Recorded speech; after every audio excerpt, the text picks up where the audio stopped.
Atra Pitaro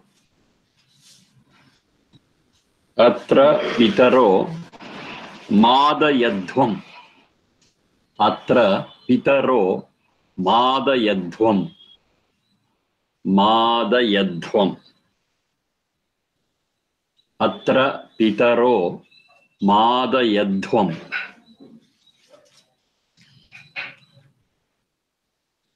Yaju 2.31. Yajurveda 2.31. Atra Pitaro Madayadhvam.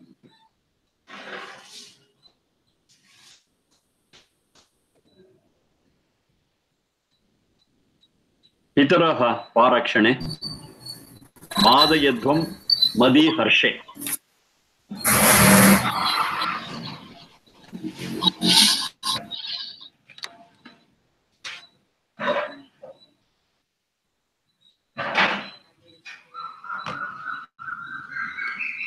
Parakshane Madi Harshe.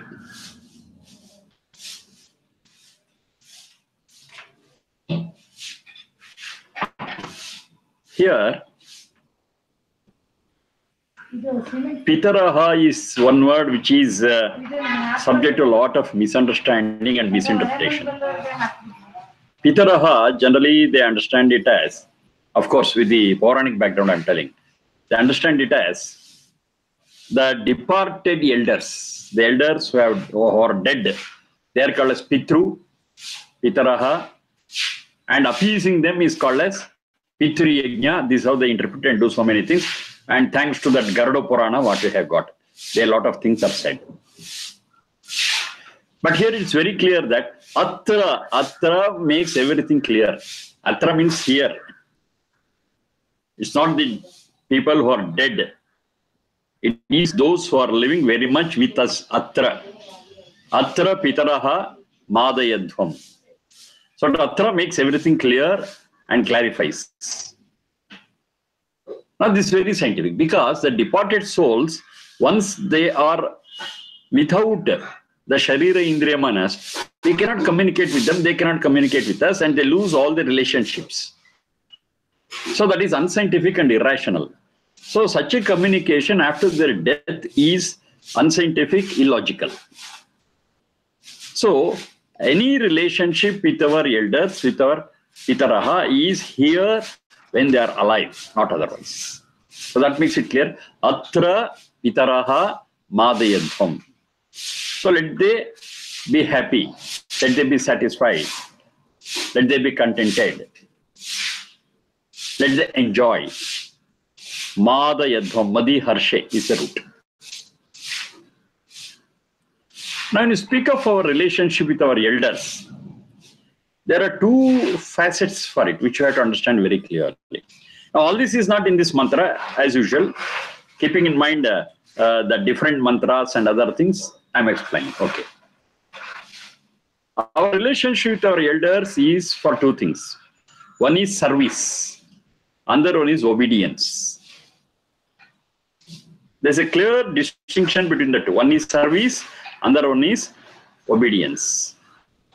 Now, many people, they mistake for the two and make the whole issue complicated and create what is called as this generation gap and other such things. Be very clear about these two. One is service, another one is obedience. Now, coming to the point of service, yes, they are aged, they are healthy, that's a fine thing. Maybe because of their age, if they have got certain problems, they need some service and help physical. And it is the bounden duty of their children to provide it to them. Because they were the cause for their Sharira Indriya Mana, and that debt is there to be clear. That's what is called as Pitru Rana. That is with reference to service. I stress again. With reference to service, we are bound to serve them with all love and gratitude. We are not supposed to employ some people to attend to them. No, that's not allowed. Because anyone we employ to look after them, they do it for money's sake. They were not given that service by those people to them. They are just employees. Now it is not a question of employee taking care of it. But the very people who received their love and attention to clear it by their own hands, by their own efforts, with love and gratitude. That's what is required. So to take care of our parents ourselves, not by proxy, not by the help of any other people. We have to do it ourselves. That is service to parents. And irrespective of, this is very important, irrespective of any difference of opinion between we and the parents. Whatever be the difference of opinion, whatever be the problems, our service to them is a must and they are entitled to it. Just by the reason that they are the cause for our Sharira Indriya Manas. They are entitled for it. They have a right for their service from our side. We have to give it. That is the service. When it comes to the question of obedience, it totally depends upon the truth content of what they speak of. If what they speak contains truth, yes, we have to obey it. If what they speak is out of ignorance, without knowledge, without truth content, disobedience is accepted. It has got nothing to do with our respect to our parents. It's purely on the basis of the subject and the value of the subject. Now, that obedience has got nothing to do with our debt to them, our gratitude to them, our love to them. That's for service. For obedience is purely on the matter of the truth in what they say. If what they say has got truth, we have to obey. Not only that, anybody, if he says something which is truthful, we have to obey it. It's general. Same thing applies here also. But when it comes to the question of service, it's totally different thing. We have to serve them wholeheartedly with all love and gratitude. They have a right for service, but obedience, they don't have a right for it. This you have to very clearly understand. They have no right upon our obedience unless there is truth content in what they say. Unless what they say is right. If it is right, yes, they have a right for obedience. If what they are telling is not right, obedience they cannot expect. But irrespective of any terms and conditions, they are having a right for our service that we have to give, whatever be the situation. So clear distinction should be there between service and obedience. Then a lot of problems what you see in families can be solved very easily. Service is a must, obedience upon the value of what they ask for, the truth content, the rightness of it. If it's right, yes, otherwise, no. Obedience is to truth, service is for what they have already done and they have a right for it. Atra pitaro madayasva. Keeping this in mind, to serve them and help them out and see they are comfortable and happy is our duty. We have to do it. That is the way we clear our pitrana. Atra, here, when they are alive very much, when they are with us. But in Puranas, it's totally the other way. They forget about serving them when they are alive. And once they are dead, they perform this right and that right and so many things and try to appease the souls, which is totally irrational and illogical. Because once they leave the Sharir Indriya Manas, absolutely there is no connection between us and them. It's gone, 100%. So doing anything is total waste. So atra pitaraha madayasva, pitaro madayasva. So here we have to take care of them, here we have to serve them. Obedience, it depends upon the value of the matter, value of the issue, the truth content of the issue. So this clarity should be there for us. And upon that, if we deal with things, yes, they will also be happy and they will also be comfortable. Atra pitaro madayasva. Madayadhvam.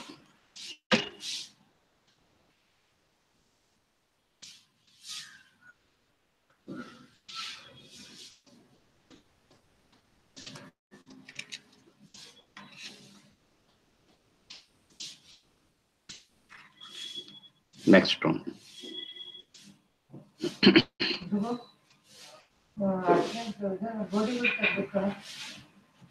Mantram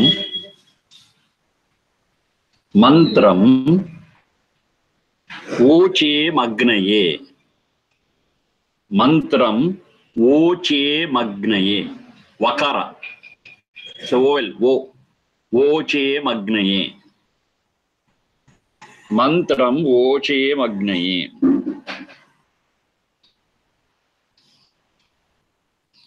Yajurveda 3.11. Yajurveda 3.11. Mantram Oche magnaye. Agnaye mantram ochema.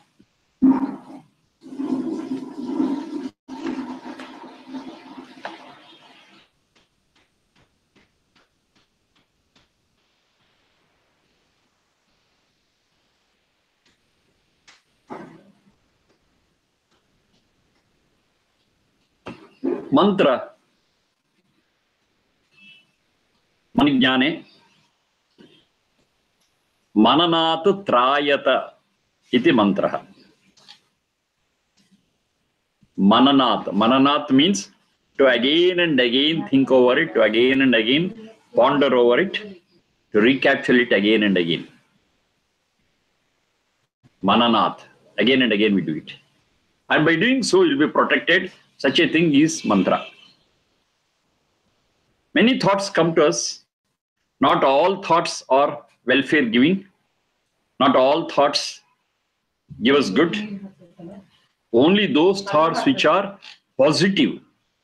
Only those thoughts which are full of knowledge and wisdom. Yes, they give us the benefit. Other things won't.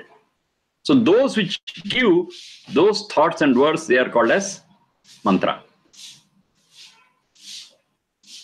Agnaye, agigatau.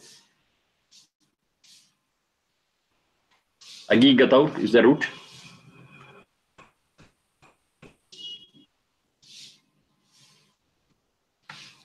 So here we can understand it in two ways. Agigatau. That is, to Sachidananda. I speak. Voche, vacha paribhashane. That's the root for it. Vacha paribhashane. Voche magnaye. In the name of Satchidananda, I shall always speak out mantra. I shall always speak out. I shall always think about that which is right and that which is righteous. Agni, agigatu, another meaning of it, for progress. If you want to progress, if you want to develop, yes, I shall speak only those things which are worthy. Ojim agnaye, to progress, to develop, to improve.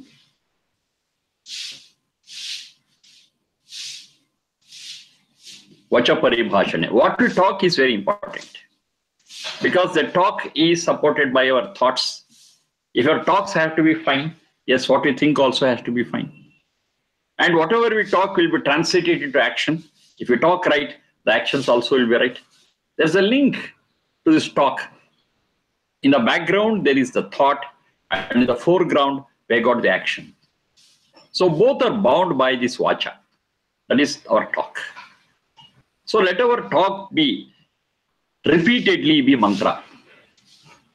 Mantra means that which is welfare giving, which is auspicious, which is worthy to be thought over again and again and again, which puts us on the right track. So we monitor what we talk, and that monitoring is possible by proper thinking earlier and proper action later. So all the three are linked. Mantram Oche Magnaye. In the name of God, with the guidance of God, we shall talk only such things which are positive. For our progress, we shall talk always positive things. I discussed sufficient times what is positive, what is right. That which is capable of bestowing to the soul purity and strength is all positive, is all progressive, is all right. Which takes away the strength and purity of the soul is all wrong and not good. This I discussed earlier. The same thing continues here also. So whatever contributes for the purity and strength of the soul is all good and positive, and that is mantra, and we shall always speak, chant mantra. It doesn't mean only Veda mantra. Whatever thought is really progressive and gives us that strength to the soul and purity to the soul, all that is called mantra. That will not happen once. It has to be again done. It has to be done repeatedly. Mananat. Manana is repetition. Thinking about it, talking about it again and again and again. It's not once. So keep on discussing about it, keep on thinking about it, and finally it creates a positive environment, it does, and the result is strength to the soul and purity to the soul. And that is real progress. And in the name of God, we will do it. God is our witness, and we will do it. What I do inside me is not known to anybody else but God. So he is the witness for what I think, he is the witness for what I ponder over, and in his name, in his witness, in his presence, yes, I shall always speak mantra, mantra, mantra. Mantra need not be, I repeat, need not be only Veda mantra. It could be any thought which is welfare giving and beneficial, which is for the greater good of great people. That is mantra. Because that chanting of mantra, thinking over that, will finally give us lot of benefits and protect us. Trayata, trying palane is the root. Mantra, manajnane and trying palane. The thoughts which, when done repeatedly, when thought over repeatedly, will protect us, will nourish us, will safeguard us. That is mantra. So all those thoughts come under the purview of mantra. Of course, including Veda mantras also. So when we do it, yes, we progress, the soul gets the strength and purity, and in the name of God we do it. It's not mine, it is due to his motivation, inspiration, I do it. So finally, I submit it to God. Agnaye.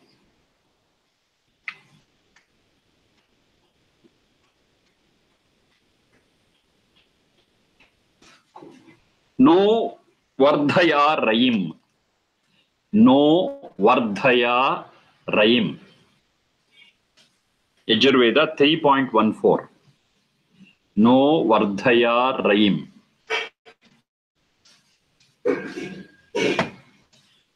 Vardhaya, Vrudha Vruddhau. Vrudha Vruddhau. Raim, wealth. No Naha. Naha Vardhaya Raim. Let our wealth be enriched. Let our wealth grow.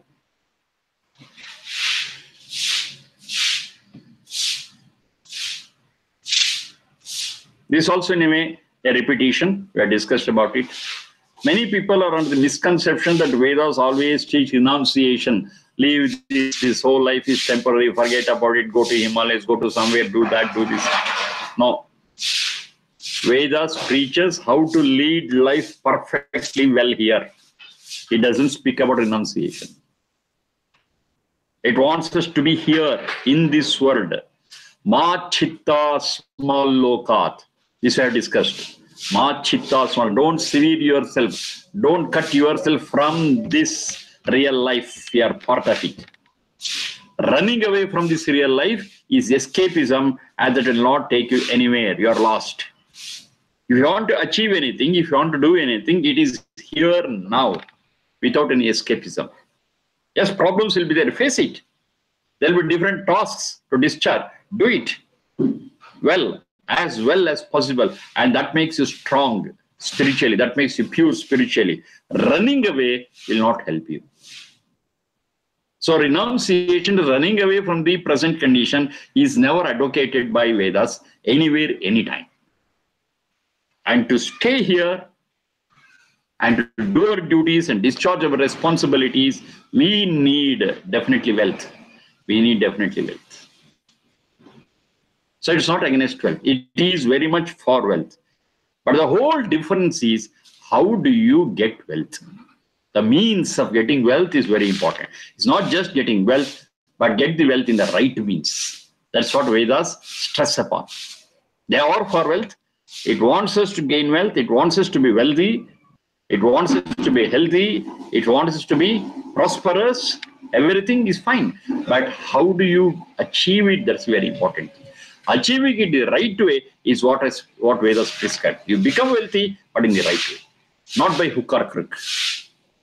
So only then it is called as a real improvement. It is called as a real growth.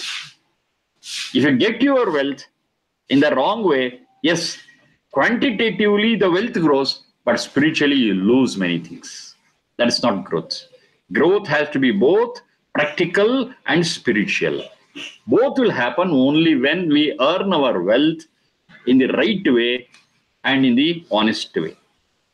So in that sense, Naha Vardhaya Raim. Let our wealth grow. Let our wealth get itself enrich. Let us become more and more rich. But don't forget about the means. That's what it warns us. Don't forget about the means. In the right means, you have to enrich your wealth. You are happy. You have to be wealthy. You have to be prosperous. You have to be affluent. Everything is fine. Because that's all necessary for leading a good life here, which is useful to us and also for others. Yes, we need it. Fine, excellent. But get it in the right means. That is the basic fundamental guideline. You get it in the right means and be healthy, be wealthy, and let it grow, become affluent. Every one of us. And the beauty of it is, if every one of us try to be rich in the right means, all the wealth will be available to all of us. Every one of us become wealthy. But if you forget about the means and grab things, maybe we become wealthy, but others will suffer. And that amounts to exploitation and disparity in society. And this disparity and exploitation in society disturbs the peace of the whole society. And what's the benefit of getting so much wealth when there is no peace? It is sharing and caring what is required. So elsewhere it says, in Yajurveda itself, Ma Gridhaha, don't grab, don't snatch, earn your wealth by right means, don't snatch. So to take these guidelines together with this no Vardhaya Raim, yes, everything fits the place and everything will be right. And the result will be wonderful for us and for others also. And there will be no one in the society who is poor and who needs something. Everybody's need will be satisfied. That's what is said elsewhere. We have got sufficient enough to cater to the needs of everyone, but not greed. So that's a problem. Greed we cannot satisfy. Needs we can satisfy. Every one of us, we can get whatever we need sufficiently. It is available. But when greed takes the place, the whole thing becomes topsy-turvy, and some will get, some will not get, some will have not, and the gap between the haves and have-nots will increase every moment, which results in disturbance, which results in exploitation, so many things. It's all unwarranted, which you don't need at all. So, Nahi Vardhaya Raim is in plural. Naha Vardhaya Raim. Let the wealth of all of us, it's not my own wealth. Mama Raim Vardhaya, it's not that. It is Naha Vardhaya Raim. So let the wealth of all of us, we are all together, become rich. Let the wealth of all of us become high and increased day by day. Naha Vardhaya Raim. No Vardhaya Raim.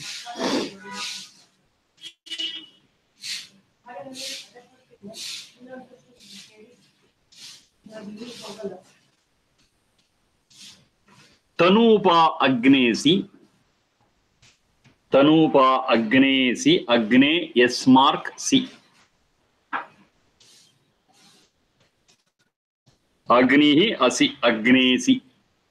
Tanvam me pahi. Tanupa Agnesi. Tanvam me pahi. Yajurveda 3.17. Tanupa Agnesi. Tanvam me pahi. Tanupa Agnesi. Tanvam me pahi. Tanvam, it's all from Tanu Vistare. That's the root. Tanu Vistare. That which grows, that which develops, and is referred to the physical body. Tanu. Tanu means the physical body. This is just a small zygote. That zygote has become a very big personality, 5.5, 6 feet. It grows. So it is called as Tanu Vistare.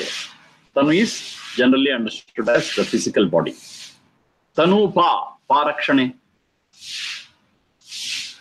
Agnihi Tanupa Asi.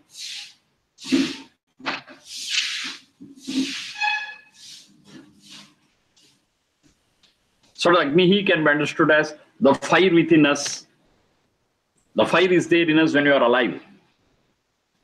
And that is responsible for keeping this whole body hot and alive and kicking. Once we die, the whole body becomes cold. The heat is gone.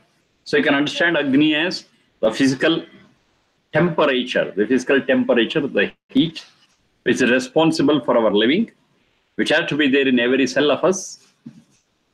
And of course, Agni, that is a Satyananda, that is also responsible for this. Agni Tanupasi, you are the protector of this whole body. The heat and the fire in us is a protector, and Satyananda, of course, is the ultimate protector of us. Agni Tanupasi, you are the protector. Tanvam me pahi.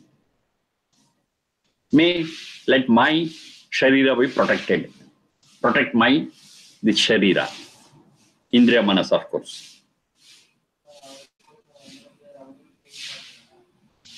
Now this prayer can be understood only by that Satyananda. This fire, what is there in us, it cannot, it's a jada, it's inert, it cannot understand our prayer. But our referring to it means indirectly talking to my own self and saying that let me protect it. Let me save it. Let me have that longevity. Of course, with the guidance of that Tanupa, Agni, that is Satyananda. Satyananda is one which protects us, and with this guidance, we shall protect the fire in us as long as possible. But one day it's going to end, that's a different issue. But as far as possible, we shall protect it and live long, and whatever time is available to us, we shall make the best use of it for the improvement of the soul. Tanupa Agneyasi Tanvam me pahi. In the same mantra, we have one more thing, which is complementary to what we discussed just now. That is Ayurda Agneyasi. Ayurda Agneyasi Ayurme Dehi. Ayurda Agneyasi Ayurme Dehi. Ayurda Agneyasi Ayurme Dehi. Ayurda, Ayuhu is the span of life. You Mishrana Mishrane, Da Dudai Dane, Agne Asi, Ayuhu Me Dehi Dudai Dane. You are the giver of span of life. You are the giver of life. How long it has to be there. And you give it. Ayurme Dehi, you give that span of life as long as possible. You please give it.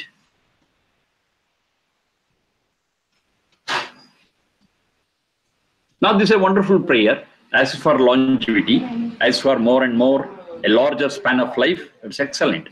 But this prayer will be answered only when we answer a very important question. What is this question? Okay, you want to live long. Why? We should answer that question. The better the answer what we give, yes, we will be bestowed, it will be endowed with a larger span of life. It's a very important thing. Say if it is for satisfying my sensual pleasures, it's for my enjoyment, for my happiness. If I say the answer is not very high, is not very superior, and of course life will be given, but not to that extent. Why you want to live long? Okay, I want to live long so that I can wipe out the tears from my fellow beings. That's a better answer. Yes, such a person will get a better span of life. Now, this better span of life, when speaking, it should not be counted in terms of years. That's very important. It's not to be counted by the number of years we live, but it has to be counted by the quality of life we live. The span of life may be small, the span of life may be very less, doesn't matter. But the quality of life is what contributes for the spiritual development. So here, That are you what I need? The answer what I give is with reference to the quality and not quantity. Say I want to live for 100 years. It's not 100 years. Maybe I live for 50 or 60 years. It doesn't matter. But how I lived those 60 years makes all the difference. If that 60 years is a noble life, that is better than just living for 100 years by taking care of my essential requirements. That 100 years is of no use. I get nothing. The result is zero. But I live even for a small span of life. It doesn't matter if my contribution to the world, if my service to the world is more and noble. So when I say Ayuhu, it means very clearly the purposeful life, useful life, the qualitative life. So let every moment of my life be full of quality. So our contribution to society, our contribution to the world every moment is a useful life. How long we do it, yes, that matters. If I don't do it, if I'm selfish and even live for 60, 80, 100 years, that selfish life, which has no quality in it, is of no use at all. It's just in the number of years, and that number of years will not contribute anything to our spiritual progress. The contribution to our spiritual progress is by quality and not by quantity. So when you speak of Ayu, we should be very clear that it's not quantitative, it's purely qualitative. We see many martyrs in the history who lived a very short span of life, but their contribution to the world was so great. Many people we have got in history. And we also see many people who live for 60, 80, 90 years, but of no use to each of them or to others or to the society. That is no life. That's no life. It's just an animal's life. Animals live in the same way. They just live and die. That's all. They do nothing. They contribute nothing to the world. Not directly, but indirectly, yes, they have got their own role to play. That's a different issue. But we also will be equal to an animal. A mechanical life we lead. That mechanical life, what we lead, even if it's for 60, 70, 80 years, is absolutely of no use at all. I've seen many people who have laid down their life for the sake of the world, for the benefit of the world. They have died young. Doesn't matter. They have lived a very rich life. That richness in life is what really makes life purposeful, and that's the real Ayu. That's a real life. So Ayurda Agnesi, Ayurme Dehi, when we speak out this prayer, it means let my life be purposeful. And how long I live, let it be purposeful. It doesn't mean how long only I live, how useful I live. How useful I live, how important shall be the quality of my life. That's the emphasis here. Ayurda Agnesi, Ayurme Dehi, please give me that life which is purposeful, which is useful and beneficial to me and as well as to the whole world. That is real living. As is just breathing and living. That breathing and living is of no use. Elsewhere it says that breathing and living is like the air getting in and out of bellows. Bellows, you know. So air goes in, air goes out. Air goes in, air goes out. What is the use of that? Our lungs and our life is not just a piece of a bellow. It's the purposeful, useful, thoughtful life. If we lead our life in such a way, yes, that is real living, and let Ayuhu be given for such a living. Let the span of life be purposeful in that way. Ayurda Agnesi, Ayurme Dehi. That is Yajurveda, same 3.17.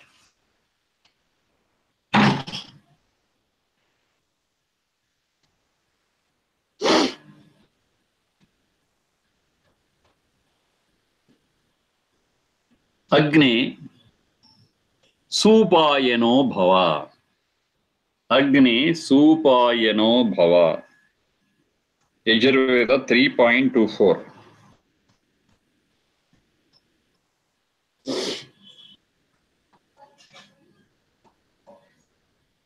Agne Supayano Bhava. Yajurveda 3.24. Agne, here it's very clearly Satchidananda. Supayano Bhava. Supayano Bhava. Be available to us very easily. be available to us very easily.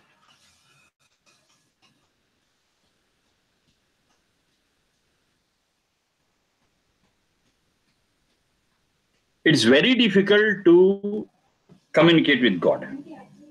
It's very easy to communicate with God. Both statements are not contradictory. It depends upon our outlook and our attitude and our effort. If our outlook and effort is honest, it's very easy to communicate with Satchidananda and experience his bliss and peace. If you are prejudiced, if you are not able to understand what are the things, then it's very difficult to communicate. It's very difficult to experience that peace and peace. It's easy as well as difficult, depending upon our outlook, our perspective, and our efforts. If your perspective and efforts are good, it's very easy. If they are on the right track, if they are not on the right track, the same thing becomes very difficult and tough. So here the prayer is, Agne supayano bhava, you be easily available to us. It means that I shall tread that track, I shall tread that path which makes me to communicate with you easily and experience your peace and bliss. How? In the same mantra, it says, Piteva, Pitaiva. In the same mantra, it says, Piteva. As a father is available to a child easily, the child calls, oh dad, yes, the person is ready. It doesn't mean Mata. Mata also is included in that. Oh mother, the child cries, the mother is available. At the very cry, at the beck and call of the child, as the father and mother are available, at my request, please be available to me easily. And to deserve it, yes, I shall play my part. I shall tread the right path, I shall think the right way, I shall talk the right way, I shall do the right things. And for me, you are available very easily. Let you be available to me so easily. How close? Within me only I can realize you. He is omnipresent, he is everywhere. I can experience him in my own self. I need not go in search of him elsewhere. He is not outside, he is in me only. So in myself, in my own self, I can realize you and experience that peace and bliss in me. So you are the easiest person who is available to me, within me only, wherever I am, in whatever condition I am. But the only thing is, I should be up to that level, I should deserve it. So once I deserve it, you are so easily available to me, and supayano bhava, you be approachable to me very easily. Like pitaiva, piteva. So as a parent is available to a child, in the same way, you are my parent and I'm your child, and be available to me in such an easy way. Let it not be very difficult for me to experience peace and bliss. Peace and bliss. It'll be easy for me. And it will be easy provided I deserve it. That's very important. If I deserve it, it's easy. If I don't deserve it, the same thing becomes tough and difficult. So when I say be easy to me, it indirectly means that I shall lead such a way of life. I shall open up myself in such a way that you will be easily available to me, and I'll be deserving to experience that peace and bliss.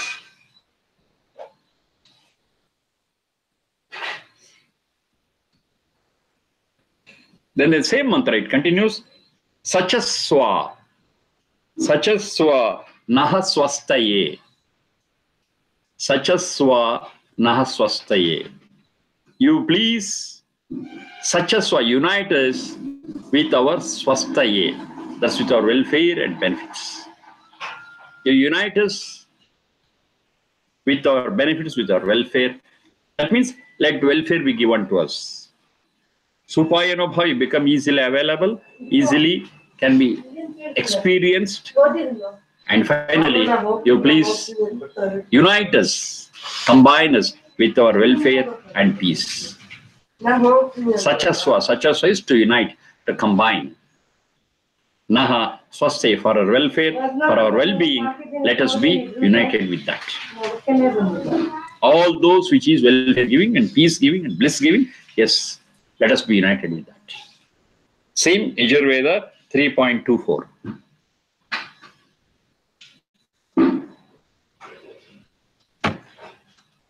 So the thoughts that are expressed in the Vedas are very sublime and very deep, and takes care of all the facets of life and how we have to be, how we have to think, how we have to talk, how we have to do things. And what are all the things that are available for us if we do it? It's all assured and ensured, provided we take the right path. And it never says to run away from our problem, to run away from our situations and environment. It wants us to stay there. It wants us to fight it out. It wants us to be strong and face everything and finally be successful. So this is the total concepts of what all the piece of Veda mantra we studied today, and we shall continue it again, not tomorrow, day after tomorrow. Okay. And one more, that North Carolina subject, what I was discussing, for that Pumsavana, that got cancelled. Okay. That got cancelled, and the Shriram also has to be intimated properly, because they were not up to the level, to tell you. That is, they were particular about some dates and time and muhurtam and other things. I said it's not possible. It's not possible. If to do a good job, every moment is auspicious. Don't stick on to that. They said, yes, we want to stick on. I said, okay, you carry on. We are not in that. So that's why it got cancelled. They are particular about a muhurta, a time, a date, and other things. It's first of all, it's very difficult to travel that 1,000 kilometers and to do all those things. But Shira was broad-minded, and he said, okay, I don't mind, I'll go. But if they are particular about so many other things and conditions are there, I said it's not possible. Please forgive us. You carry on with whatever you want, I said. And it all got dropped. Okay. Please inform Shira whenever you talk to him. Okay, thank you. Namaste.